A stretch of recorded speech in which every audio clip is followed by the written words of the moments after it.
ഇന്നലെ SS ടാക്കീസി പടം മാറുന്ന ദിവസമല്ലായിരുന്നോ? 3 മിനിറ്റുള്ള മലയാളം തുണ്ട് കാണുമെന്ന് പറഞ്ഞിട്ടാ ഞാൻ ഓടിപ്പടച്ച് ചെന്നത്.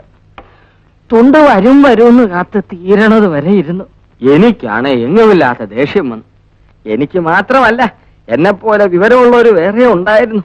ഞങ്ങൾ 4-5 കസേര തല്ലിപ്പൊളിച്ചു. ദാ കിടക്കണം. ടാക്കീസുകാരന്മാരൊരു ചാഴിവിഴല്, ഒരു പൊക്കല്. എന്റെ വൈദ്യരെ, പൊരിഞ്ഞ ഇടി. പിന്നെ ആയുസിന്റെ വലിപ്പം കൊണ്ട് ജീവൻ തിരിച്ചു കിട്ടി. തങ്കപ്പണ്ണന് ഇനിയെങ്കിലും ഈ തുണ്ട് കാണുന്ന പണി നിർത്തിക്കൂടെ? SS ടാക്കീസിന് ഇതിനു മുമ്പ് കുറെ കിട്ടിയതല്ലേ? അത് AMC SS ടാക്കീസിന്ന് ഇതാദ്യമായിട്ടാ. ഖാദർ സാഹിബിന് പഞ്ചാര ഇടാത്ത മീഡിയം അല്ലേ? ഔഖാദർ സാഹിബിന്റെ മോൻ വള്ളക്കാരൻ ബഷീർക്കയുടെ പെങ്ങളെ കെട്ടാനുറച്ചു എന്ന് കേട്ടല്ലോ സാഹിബേ. അതെ അതെ. ബഷീർക്ക വന്നോ?